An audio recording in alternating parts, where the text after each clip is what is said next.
Our readings come from the Gospel of Luke. While he was speaking, a Pharisee invited him to dine with him. So he went in and took his place at the table. The Pharisee was amazed to see that he did not first wash before dinner. Then the Lord said to him, "Now you Pharisees clean the outside of the cup and of the dish, but inside you are full of greed and wickedness. You fools!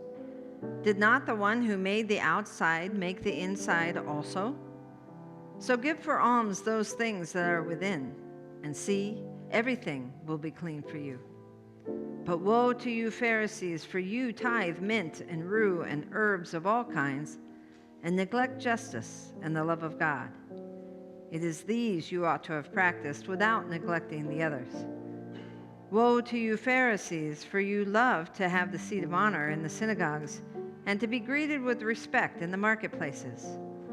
Woe to you, for you are like unmarked graves, and people walk over them without realizing it."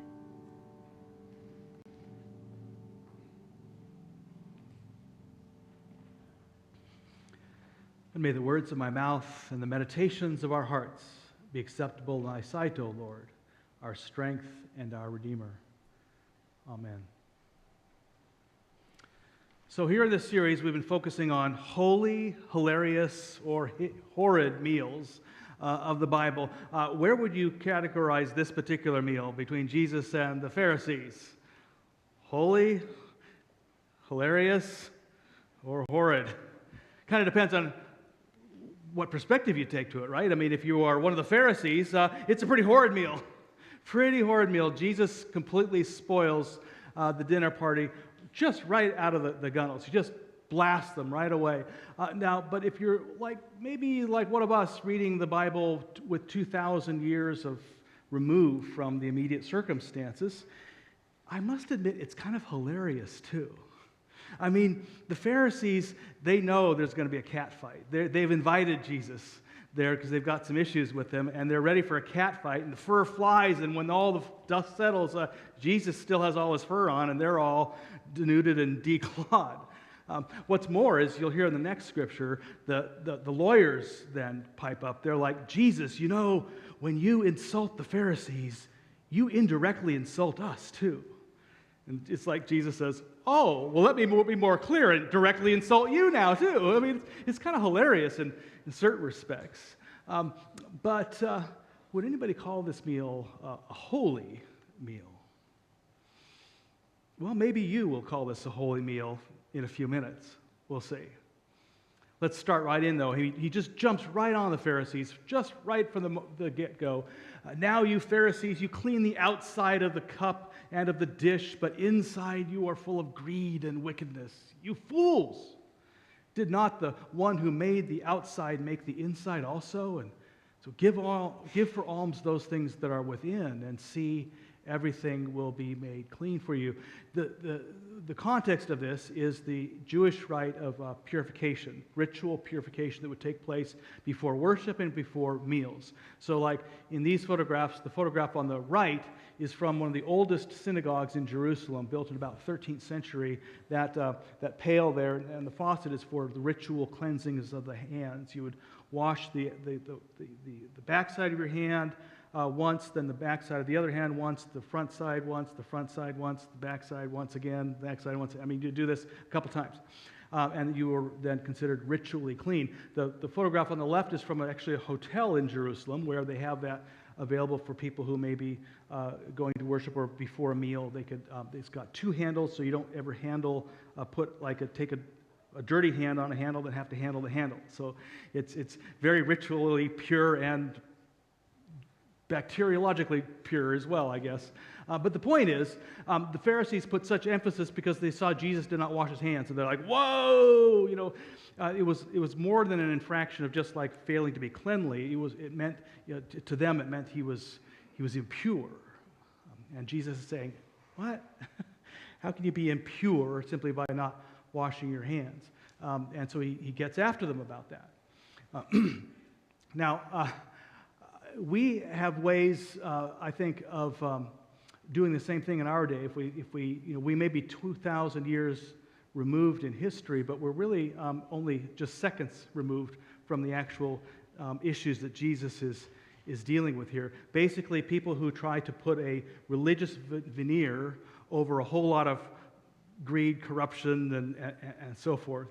I remember a few years ago, it was about 2007 when this game came out. It was a video game produced by the makers of the authors of the Left Behind book series that envisions this apocalyptic scenario where the Antichrist is around and trying to convert people into the powers of the darkness and all this. Well, this video game came out, and it was meant to be to instruct children in the good Christian way. It was also meant to be distributed to the military who were serving in Iraq and Afghanistan at the time. Actually, they were going to give out 1 million copies of this Left Behind video game. The premise of it was that the Antichrist was in the midst, converting people into the children of darkness, and there was the good Christians who needed to fight this. And so you could fight it in one of several ways. You could become a praise team leader, and you could, in the video game, like sing to people praise Jesus songs, and they might come over to the good side. That might send me actually into the darkness, but or you could carry an M16 and blast people away. That was the other way you could fight. Guess who chose the praise singer versus the M16? I mean, this was the whole purpose. It was a first-person shooter game, and they had these people who were emissaries of the Antichrist. You could read little bios of them. In fact, you could even play them if you got tired of being the good Christian. You could join the forces of the Antichrist. And they had characters like the feminist, the peacenik, and the rock and roll musician. People who were obviously of the devil, right? And so the premise is if they did not convert to Christianity, eventually they would convert to becoming an emissary of the Antichrist, and then they would come after you, so you had to kill them. So it was basically a convert or kill scenario in this good Christian game. Now, it's not like they didn't think that this violence might be a problem, however, kind of covering up this because xenophobia, fear of other religions too, and there was a bit of misogyny built into this too, and all kinds of interesting stuff.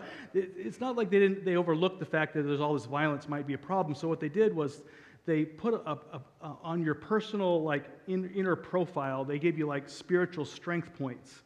It's like if you were 100, you're like a saint, and if you start killing people, even if they're bad people, your spiritual score went down. And so, but they put this pray button on there. So if you're spiritual, if you blasted somebody away, you could just hit the pray button and your spiritual score would go back up again. And I was fascinated by this game. I was actually embroiled in the controversy around this game that eventually took the game down. They went out of business. But I got up to the 32nd level, and by the 32nd level, I'm killing bad people, I'm killing good people, I'm killing anybody I want, and I just keep hitting the prayer button, and going back to 100% spirituality. It was awesome. Really? Yeah. But that's the idea of kind of putting this religious veneer over a whole lot of really very unchristian stuff. It's just so tempting. And it's especially tempting if we could not only push the pray button, but if we also push the patriotism button at the same time. Then we've really got a way of masking a whole lot of stuff underneath the hood that people may not get. I remember my friend Frank Schaeffer. Many of you met Frank before. His father was one of the intellectual architects of the modern rise of fundamentalist Christianity and the political right, politically religious right in the country. And Frank tells these horrifying stories of how back in the late 70s, some very astute political observers noticed that there are some people who vote on one issue only. And so there were three they noticed that people vote on. It's just a single issue. If you're against abortion, people will vote for you no matter what. It doesn't matter what you stand on, anything else. A certain percentage will vote for you for that. If you are against gun control, there's another percentage that will say, whatever else, I don't care, this is my issue. And same thing if you are against homosexuality, a certain percentage. If you add those percentages up, you have this huge voting block before you've even done anything else. And they realized you could cram a whole lot of legislation in that had nothing to do with a Christian agenda, provided that you had these three things going. And they noticed that what connected the three they were all tended to be religious. And so they approached people who were more conservative religiously, and they said, listen, we'll give you a seat at the table, and we will support these issues, provided we'll wrap the cross around us as long as you wrap the flag around you. And that created this rather unholy alliance with the political and religious establishments that has caused problems to this day. Same thing again, where you can put on a veneer in order to do a whole lot of other things, like take away people's health care and massively build up the military and so forth, but you're with this nice religious veneer. Of course, the religious right doesn't have any monopoly on this, do they? I am always amazed by how in the more progressive sphere, the sphere where we claim that, we've moved beyond all that tribalism and we are so open-minded now, it's amazing how much pride and prejudice and intolerance you can shove into an open mind. You've ever noticed that? Liberals have their issues too, right? As long as you tick off certain issues, you can be as angry and condemning as you want, as long as, if you are against racism, against sexism, against homophobia, great. But it also means you can pretty much have a field day condemning everybody else, and, you've got you're on the right side, you're on the right team. I remember back in 2010, you remember when Rob Bell, that evangelical minister, came out with the book Love Wins? We studied that as a church. It was an evangelical minister coming out saying, you know what, I had this feeling that God doesn't throw like 2/3 of the world into hell, that maybe even people who aren't Christian, actually God saves as well. Caused this huge blow up in evangelical Christianity, which could have been predicted. But what not many people could have predicted was that it also caused a blow up in the liberal side of Christianity. They were attacking Rob Bell too. Not because he was saying the wrong things in his book, but because Rob Bell had not come out taking stands on other things that were important to liberals, like homosexuality and racism and things like this. They nailed him just constantly condemning him for not taking all the right stands. They said, you took a right stand here, but he didn't take all the right stands, so they start nailing him. What was really going on, because I know I had colleagues talking to it at this time, was that there's a whole lot of, and I would say us, not just them, but us, who were a little bit perturbed at the fact that we'd been writing on things like salvation for a long time. Nobody takes notice when a liberal says, hey, God wants everybody to come in. But they do take notice when a conservative says that. And so he was writing this an international bestseller. So there's a whole lot of people who were jealous of Rob Bell. But instead of just acknowledging and copying to their jealousy, they start attacking him with all these, he hasn't come out standing on the right side on homosexuality yet, and so forth. And so he basically had no friends on either side. Now, he eventually did come out very strongly in terms of LGBT equality, but no thanks to his liberal colleagues who were condemning him the whole time. Now, we all have these ways of putting this religious veneer or this very nice-looking exterior, but it is a way of kind of sheltering a whole lot of garbage down below. I know I just had to deal with this a couple weeks ago. I was speaking at Wayzata UCC in Minnesota about the Tri-Faith. Was invited up there to speak, and by the way, this is the church, but I just want to give you a little, before going on, a little, this photograph. This is the staff and senior minister private patio.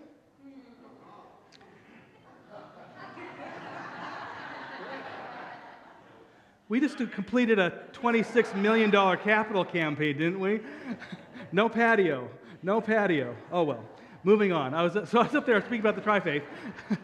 Had a great crowd. They're really, really a fun time. But right afterwards, people come up, they say hello and so forth. Well, there was this guy and this woman come up. The guy immediately starts into me. He says, thank you for your talk, Dr. Elnes, but don't you know the Muslims, they won't get in. Because they believe in Jesus, but they don't believe he was God. And the Jews, they won't get in. Well, they might in the very end, but they were given the chance and they blew it, their opportunity, so they're not children of God either. And of course, as he's saying all this stuff, my blood pressure is just kind of building. I'm thinking, remember, this is your friend's church. Do not strangle a perfect stranger. Remember, this is your friend's church. Be civil. I just everything in me just wanted to pounce on this person until the woman interrupts him at one point and says, oh, by the way, this is your cousin Bud, and I'm your cousin Loralee. I'm like, I'd never met my cousin Bud or Loralee before. I didn't know I had these cousins, but I did. They're real cousins of mine. They read about me coming, and they said, let's show up and surprise Eric.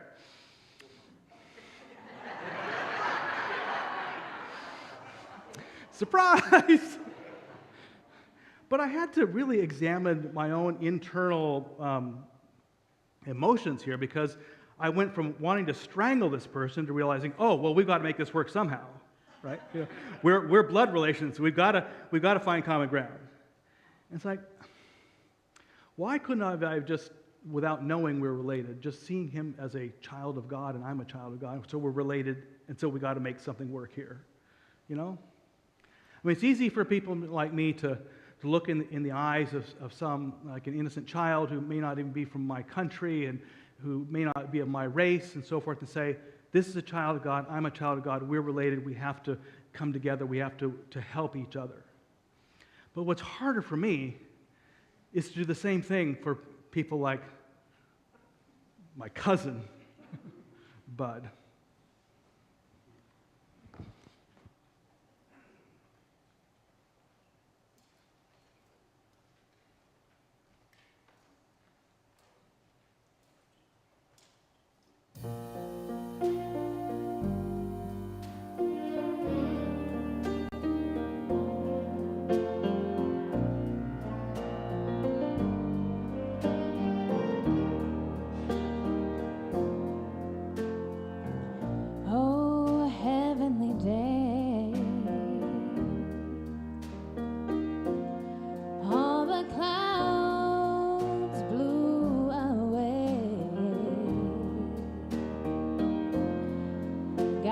Troubles today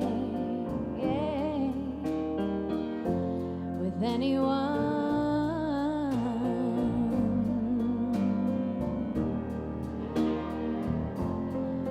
Oh, the smile on your face, I live only to see.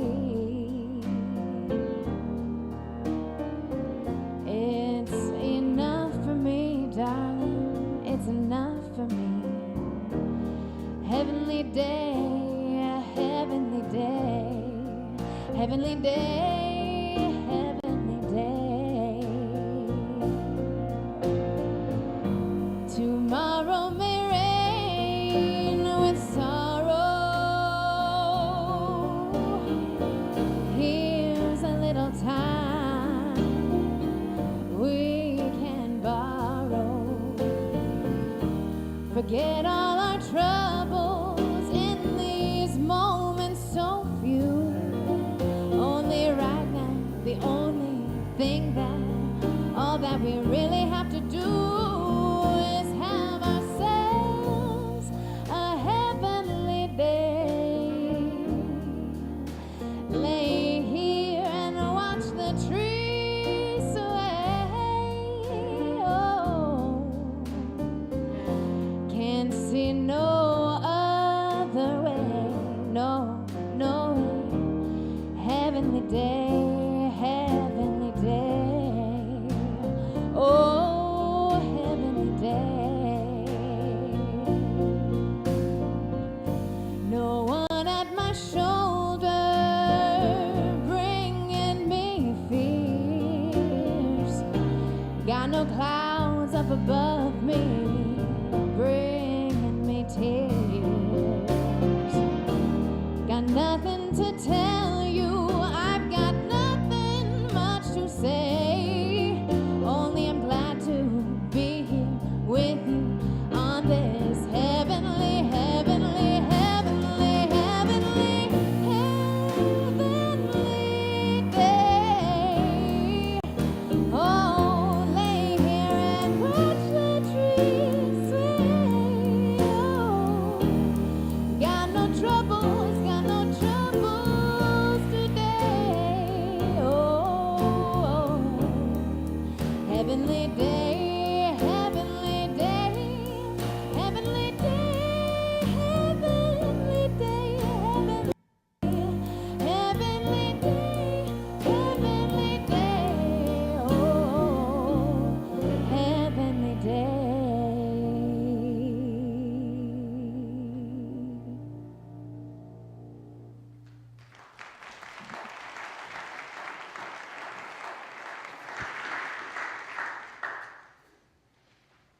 Then one of the lawyers answered him, "Teacher, when you say these things, you insult us too." And he said, "Well then, woe to you lawyers! For you load people with burdens hard to bear, and you yourselves do not lift a finger to ease them. Woe to you, for you build the tombs of the prophets whom your ancestors killed. So you are witnesses and approve of the deeds of your ancestors, for they killed them, and you build their tombs. Therefore also the wisdom of God said, I will send them prophets and apostles, some of whom they will kill and persecute, so that this generation may be charged with the blood of all the prophets since the foundation of the world, from the blood of Abel to the blood of Zechariah, who perished between the altar and the sanctuary. Yes, I tell you, it will be charged against this generation. Woe to you lawyers, for you have taken away the key of knowledge. You did not enter yourselves, and you hindered those who were entering."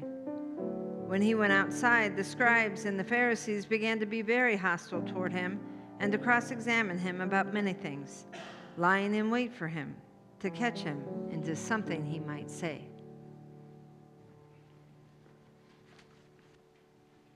Now, talk about non-ironic at all. After castigating the Pharisees and the lawyers, it says, from that point on, they were a little hostile towards Jesus. Really?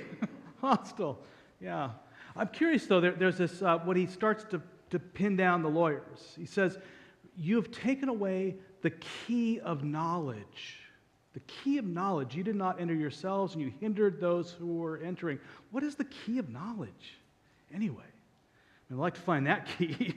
The key of knowledge. Well, we get a clue what Jesus means by this.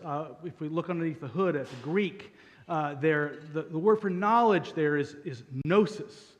Gnosis, like Gnostic, we get the word Gnostic from prognosticating. It's a form of knowledge, but it's not just any form of knowledge. It's not book knowledge. Gnosis is knowledge that is gained from direct experience. It's experiential knowledge. He says, you've taken away the knowledge that comes from direct experience. And this is what's causing problems here. What does that look like? Well, let me just back you up this last week. Completely different context.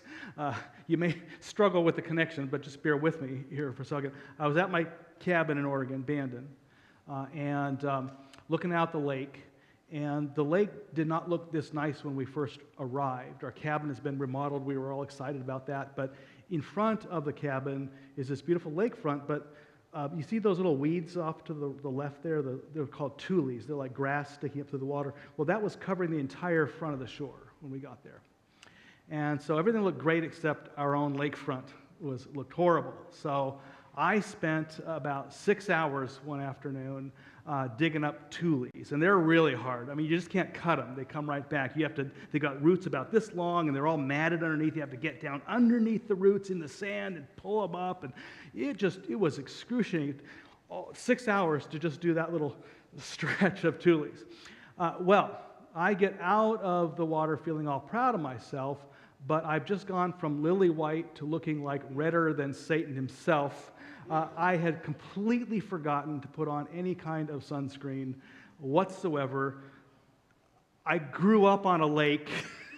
You'd think I'd know better, but I made the classic rookie mistake and got completely fried. Even four nights later, I'm waking up in the middle of the night in pain, taking Tylenol, and it was horrible. But now, if I were to put this situation into the hands of the lawyers that Jesus was talking about, a lawyer might say, that guy went in the water and he came out, and he's hurting, so we need to write a rule about this. Do not go in the water. Do not go in the water. Now, that might seem sane if you had no experience with the water. You'd say, well, yeah, that guy got burned. You don't want anybody burned. Don't go in the water, or don't go in the water when the sun is out. But if you have experience with the water, you know you can go in the water. You just need a little freaking sunscreen. Put some of that on. You can go in the water all you want. So if you're aware of the conditions, if you have experience with the conditions, you know how to deal with those. And you're going to learn it the hard way, or be reminded of it the hard way, or just simply do it because you're used to doing it. But if you are not experientially based, if you're just taking somebody's word for it, oh, this person who seems to be in authority says don't go in the water, well, maybe you're not going to go in the water because the authority says don't go in the water. You get burned. And this is how religion can develop if the religion itself is not constantly encouraging people to experience God for themselves, make decisions for themselves based on their own experience. Don't just take what the preacher says, unless it's me, of course. But but don't just do that, because how do you know? I mean, if you don't test it through experience, how are you going to have gnosis? He says, the lawyers, you've taken away the experience. You've just said, don't bother doing all that. We know, we're the authorities, only do this. And don't associate with these people because we know them already. You don't, and you're just going to take their word for it.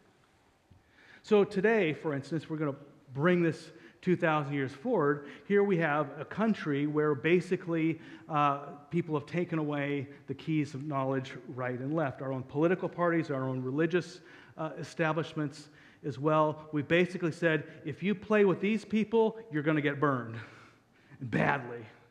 So don't do it. You know, right? And so, I mean, clear back as recently as 1994, if you were to ask a Republican or a Democratic leader, or you kind of study their behavior with respect to the other party, and they've done this, they found that about 15% of each party openly expressed indignation about the other party, just basically hated the other people, the people on the other side. By 2012, that had gone from 15% to nearly 50% of each side, just openly hating the other party. And I can imagine since 2012 to now, that number probably hasn't shrunk much. And is it any wonder we've developed, through social media and so forth, ways of interacting only with people like ourselves who agree with us? So we don't have to actually directly interact with somebody as a human being. We just put a label on them and say, oh, they're the Republicans or they're the Democrats. I don't play with these people. And in so doing, we take away the key of knowledge for ourselves. We take away a knowledge of a real human being that's created in God's image and likeness, and we replace it with a label. We do this over and over again, and it's no wonder we're in the situation we are now. Nobody wanting to sit down around the table together. Nobody wanting to actively engage somebody else in conversation that might get uncomfortable. But what I find holy about the meal that Jesus attends, even though it's full of fighting, right, is that Jesus knows he's going into a meal where there's going to be conflict. Likely the Pharisees themselves know they're going into a meal where there's going to be some conflict, and yet they both show up.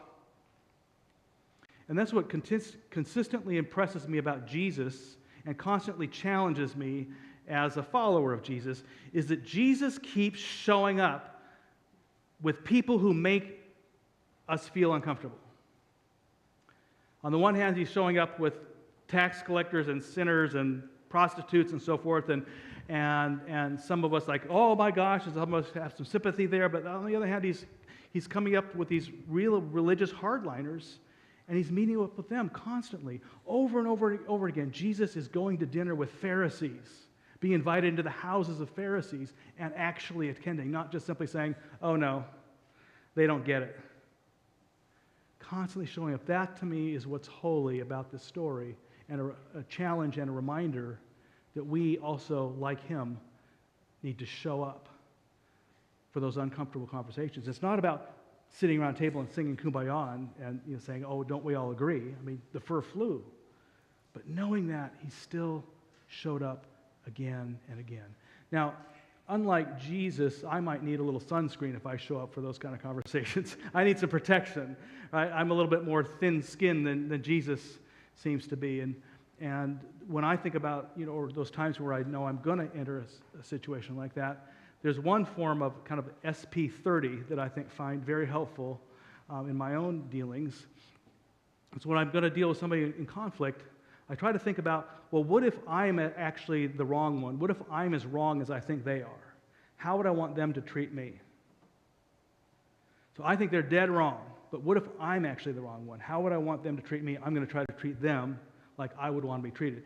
Because I know that even if I happen to be dead right on the issue we're debating about, I'm probably dead wrong about a whole lot of other issues, some of which I might have some inkling of and some I have no inkling of.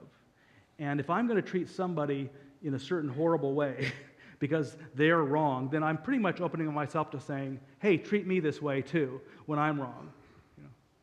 So this prevents me from a lot of mistakes, not as many as I'd like, but it keeps me from getting burned in a lot of situations. But in those situations where it's really got to ratchet up, you need the SP50, or maybe just the whole sun block, right?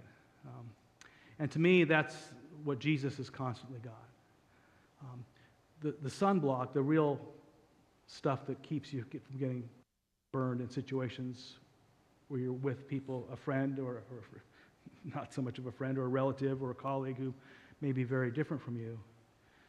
As Christians, we can remind ourselves that the one who we serve as Lord, who we follow as Savior, he died for not the righteous, but the unrighteous. And in order to be unrighteous, well, you have to be unrighteous. And he died for the unrighteous, not the righteous. And so if I perceive myself to be righteous, and one could question that in certain circumstances, if I remember who Jesus died for, sometimes I can actually remember, well, if he can die for someone who's unrighteous, and this person, in my perception, is unrighteous, if he died for someone like this, maybe I can live for someone like this. Maybe I can live for this person. And when I do that, I realize I've provided myself with not only protection from getting burned from another person, but also a protection from getting burned by myself, my own inner sense of condemnation. Because I got those tapes like you do. Oh, you're not good enough. Oh, you're not measuring up. Oh, you screw up. Oh, I've got those tapes. You've got those tapes. But if I can see clearly that Jesus gave his life for someone who is dead wrong, then I can remember in my own inner self, when I know how dead wrong I am, that maybe Jesus, well, maybe he did that for me too. Maybe we can both, on either side of a political aisle or religious aisle, go for a swim together. Clear out some weeds. Wear some protection. But maybe eventually have a bit of fun together too. Amen.